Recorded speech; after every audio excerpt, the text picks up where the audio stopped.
Hey, MCE crew, let's talk about these lying liars who lie. Liars who, if you listen to them and believe what they have to say, they will lead you down a primrose path that will be quite detrimental to your personal economy. Now, who are the liars that I'm talking about?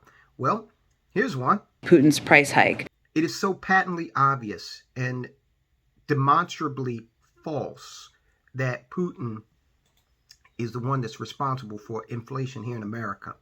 In fact, the person most responsible for inflation here in America is Joe Biden, uh, because his policies have led directly to the spike in inflation we've seen after the invasion of Ukraine by Russia. Vladimir Putin went into the Ukraine. Sorry for the imbalance on the light, but Vladimir Putin went into the Ukraine on February of 2022. Inflation started spiking in September of 2021. Okay, so one thing obviously has nothing to do with the other. And then these sanctions that Joe Biden has placed on Russia have been so haphazardly applied that they have resulted in a boomerang effect. Come back and slapped us in the face on many different fronts. Now he's talking about food shortages. Okay, he's over there begging, literally, Venezuela and Saudi Arabia to pump more oil because he doesn't want to unleash the oil that we have in this nation. Because for some strange reason, the administration, I don't know, maybe they believe that Saudi Arabia is another planet, or that Venezuela is, another world somewhere far off in the cosmos, in that when they drill for oil, it won't affect the environment of this planet. Okay, that is the excuse that has been given for not drilling here in America.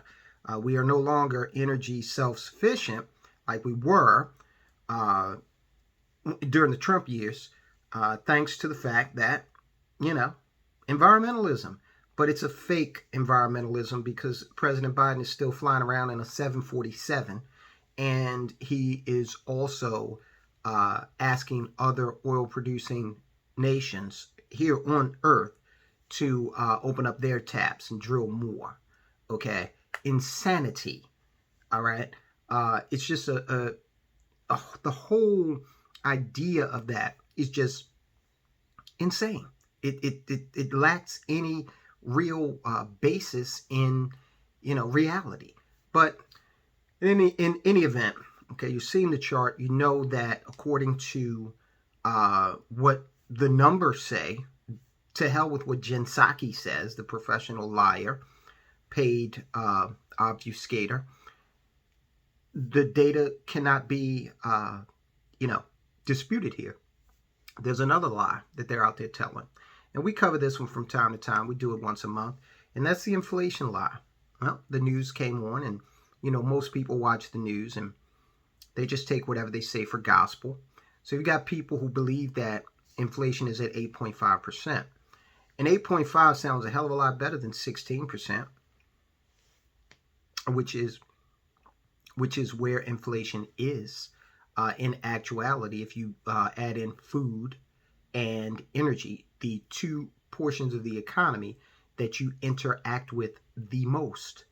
So someone's sitting at home watching Mess NBC and or Clown News Network or Faux News, and they're thinking, okay, 8.5%.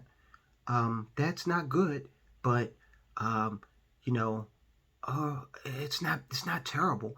But then when you damn near double that, okay, when you throw in, again, the two most common interactions one may have in America with the economy, food and energy, then if people start to think about the fact that the last raise they got was 2.5%, and then just do a simple back of the napkin calculation to understand that they're so far underwater and getting poorer as a result of inflation.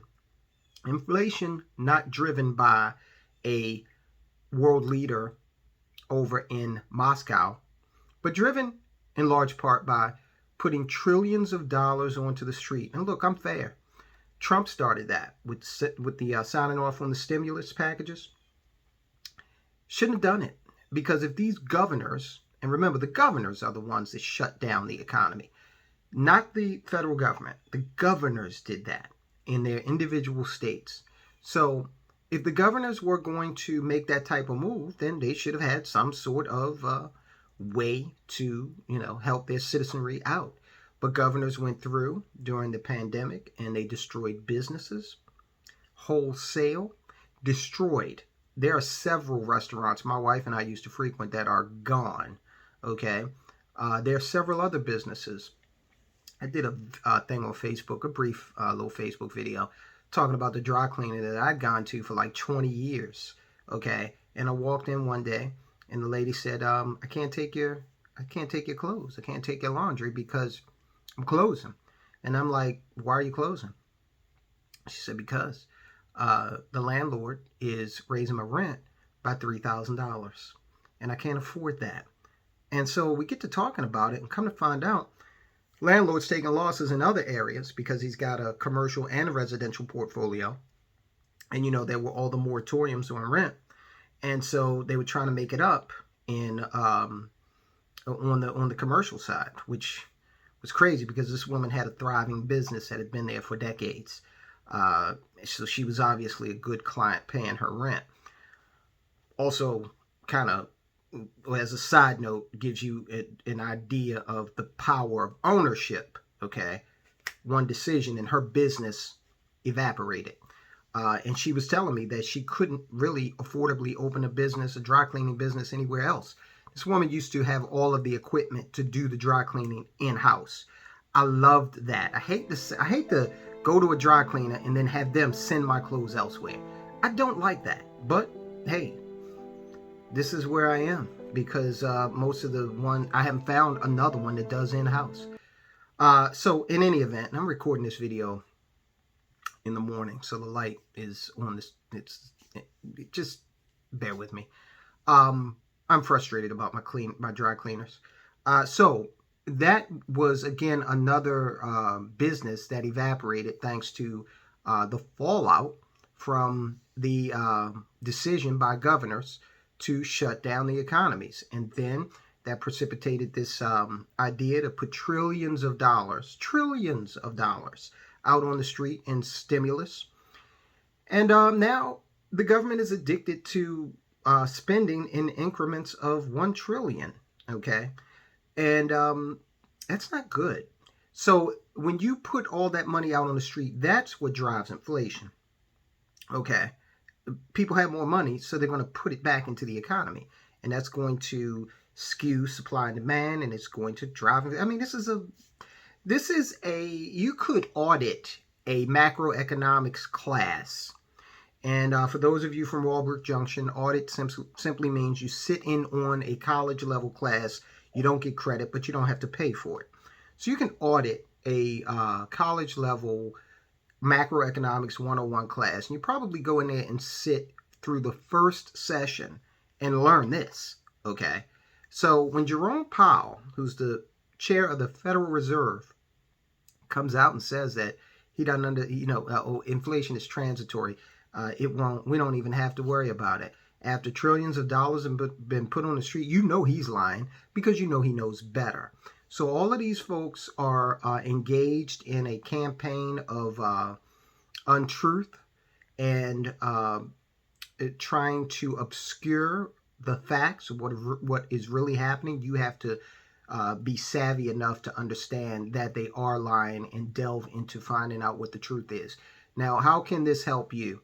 Well, with inflation, that if real inflation that includes food and energy, this light balance is very bad. I typically don't record these in the morning. This is a shoestring budget here, guys. We are not Paramount Studios. But in any event, if you know that inflation is running hot at 16%, then you should also know that you've got to get at least that to keep your head above water in terms of return. Now, how do you do that? Well, the best way to get higher returns is by having your own business, because that's going to bring you the highest returns. There's risk involved in that, but the more risk, the more reward potential is involved. So think about opening a business, okay? If you haven't already, I would seriously consider that, because that's going to give you the ability to, depending on what type of business it is, and you have to do your due diligence, that's going to give you the ability to be more maneuverable when it comes to, adjusting your income for inflation. Just, sell more, product or services in order to generate more revenue. And the type of business that you may want to have is one where it has a low barrier to entry. So you don't have to go to school for 12 years rather. You don't have to invest $1 million. Now, there are some great businesses where you do have to go to school for 12 years, like becoming a plastic surgeon. Okay, if you're good, man, you can make millions upon millions of dollars. Or investing in a McDonald's with $1 million. You can make a lot of money. Now, with the surgeon, I will say this: unless that surgeon has his hands doing surgery, they're not making money most of the time. They're surgeons, they're doctors, medical professionals, not business people. So with a business that is leveraged, what you want to be able to do is structure it such that, A, you don't own that job, so you can go and enjoy life and build other businesses. Your highest and best use should be duplicating successful businesses so that you become wealthier. That's how you want to structure it. That's leverage in a business that you own. And that leverage, as long as you're able to constantly leverage and scale up, depending on what type of business it is, inflation will be minimized. Now, it still will be a concern, because at some point, depending on what your product or service is, if that service is inflated too much, or the materials to produce that service is inflated too much, at some point consumers are going to stop buying. And so, just like anything else, your business may ebb and flow with inflation. It may have some seasonal or cyclical type of behavior. That's fine, because you see a lot of businesses out there with that are still able to derive a tremendous amount of revenue. The Beagle agrees. So consider those things, okay? Please do not believe this number, this 8.5% number. It is totally bogus unless you are not buying food or energy, okay? And if you're not, then God bless you. You need to start a YouTube channel because you are obviously some sort of superior being, and we need some enlightenment from you. But if you are one of us, mere mortals, and you have to buy food and energy, then inflation is a lot higher than 8.5%, and your return on your assets, including a business of your own, needs to be able to, roll with that and keep you ahead of that, keep you in a place where you still can afford to purchase appreciating assets, whether they be stocks, whether they be real estate parcels, or whether they be expansions of your leveraged business. All right, guys, Beagle's pretty excited about this subject. I hope you are too. And I promise I will not be recording again in the morning, at least not in this location, because the light is just a little funky. Anyway, guys, I will talk to you soon. To learn more about how you can achieve financial independence, check out these videos we recently posted on the Money Changes Everything channel.